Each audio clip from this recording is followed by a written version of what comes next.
प्रथम स्कंद दूसरा अध्याय। सुत जी द्वारा श्रीमद् भागवत की कथा एवं विष्णु भगवान की भक्ति का वर्ण। व्यास जी कहते हैं कि मुनियों के इस प्रकार प्रश्न करने पर सुत जी ने प्रसन्न हो उनके वचनों की प्रशंसा करके कहा, हे मुनीश्वरों, बुद्धिमान श्रोताओं, जब श्री व्यास जी के उपदेश से कर्म मार्ग में न प्रवृत्ति होने वाले श्री सुखदेव जी संन्यास लेकर वन की ओर चले जाने लगे, तब उनके वियोग से दुखी होकर श्री व्यास जी ने हे पुत्र कहकर जो पुकारा तो वह न लौटे, किंतु अपने योग बल से वृक्षों में प्रवेश कर पिता का स्नेह छोड़ाने के लिए वृक्ष द्वारा ही बोले कि कहिए क्या आज्ञा है। तब ऐसे तेजस्वी जो सुखदेव मुनि थे, मैं उन्हें प्रणाम करता हूँ। उन महात्मा ने संसारी जनों पर दया करके संसार रूपी निविड़ अंधकार को दूर करने एवं समस्त वेदों के सारांश रूप ज्ञान को प्रकाशित करने वाला समस्त पुराणों में गुप्त जो श्रीमद् भागवत नाम से विख्यात हैं, उसे आप लोगों के सामने कहता हूँ। परंतु इसके पहले समस्त मुनियों के गुरु उन सुखदेव जी को प्रणाम करके उन्हीं के शरणगत हो रहा हूँ कि जो व्यास जी के एकमात्र परिप्रिय पुत्र थे।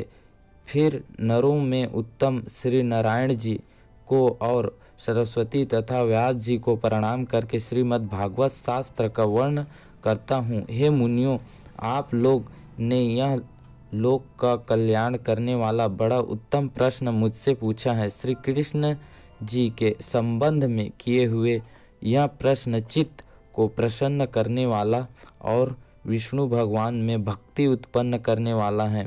जो इस प्रकार से श्री विष्णु भगवान में भक्ति करता है, वह शीघ्र ही वैराग्य को उत्पन्न कर उपनिषदिकादिकों के ज्ञान प्राप्त कर लेता है।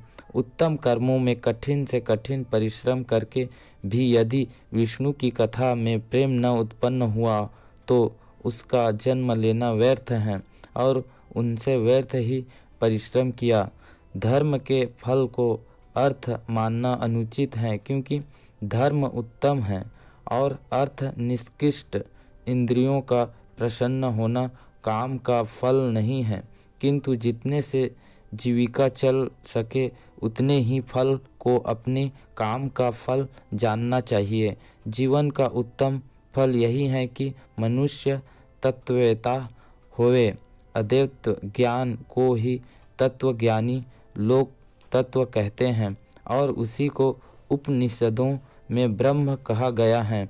उसी को स्मृतियाँ परमात्मा कहती हैं और पुराणवादी उसी को ईश्वर के नाम से संबोधित करते हैं। परंतु जो श्रद्धालु मुनिजन हैं, वे अपने वेदांतिक श्रवण ज्ञान की प्राप्ति से ज्ञान और वैराग्य सहित भक्तिवश उसी तत्व में अर्थात समस्त पदार्थों में एक परमात्मा का ही मान करते हैं।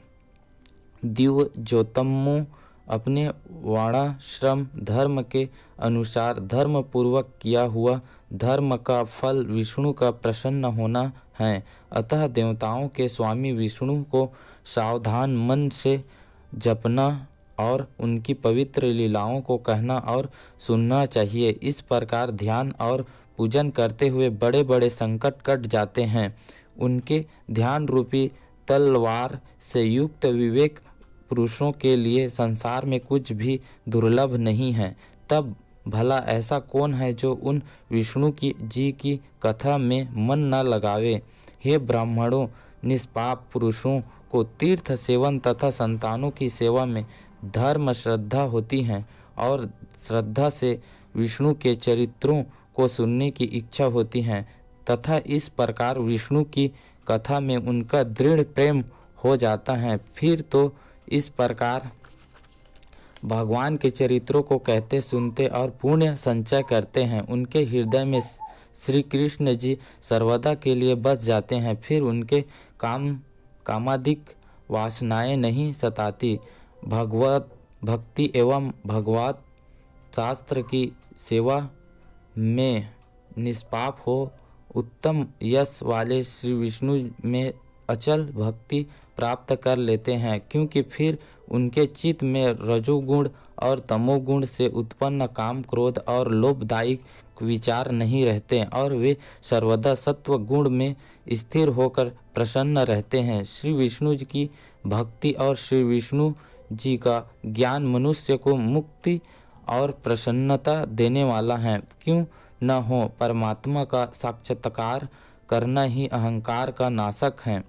जब भगवान के दर्शन हो जाते हैं तब सभी प्रकार के संदेह और कर्म बंधों का नाश हो जाता है। इसी कारण विद्वान जन चित्त को प्रसन्न करने वाली श्री विष्णु जी की भक्ति को सर्वदा बड़े प्रेम से करते हैं और सुनते हैं तथा तदगुण आचरण करते हैं। सत्व, रज और तम ये प्रकृति के 3 गुण हैं। इन्हीं गुणों से युक्त होकर एक ही परमात्मा समस्त संसार को विष्णु रूप से पालता, ब्रह्मा रूप से रचता और शिव रूप से संहार करता है। किंतु इन तीनों में विष्णु भगवान ही मनुष्य का सर्वथा कल्याण करते हैं। जैसे पार्थिव संबंधी काष्ठ में धूम और धूम से मम्र साधक अग्नि होता है, वैसे ही तमोगुण से रजोगुण और रजोगुण से सत्वगुण उत्पन्न होता है, परंतु वह ब्रह्म ही इन सबका सहायक है। इसी कारण शुद्धिचारी मुनियों ने प्रारंभ से ही सत्गुण संयुक्त श्री विष्णु की सेवा को अपनाया। आज भी जो विष्णु के भक्त तथा उन भक्तों के भी जो भक्त और अनुयायी हैं वे बड़े आनंदित हैं। जिसके मुक्ति की इच्छा हो वह अन्य भयंकर रूप वाले रुद्रादिक देवताओं की उपासना छोड़कर शांति मूर्ति श्री विष्णु जी को भजे।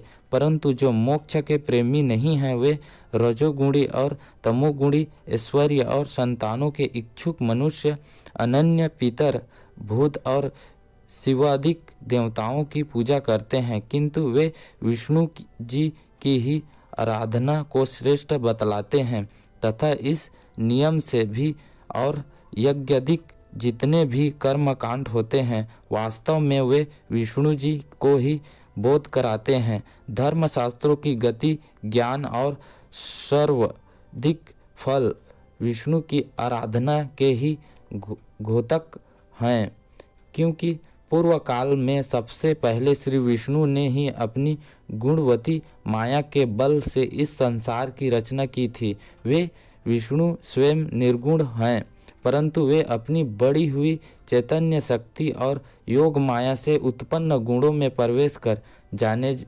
जाने से सगुण के समान जान पड़ते हैं। जैसे एक ही अग्नि अनेक काष्ठों में होने से अनेक भांति की जान पड़ती है, वैसे ही ईश्वर अनेक प्राणियों में होने से अनेक प्रकार का मालूम होता है।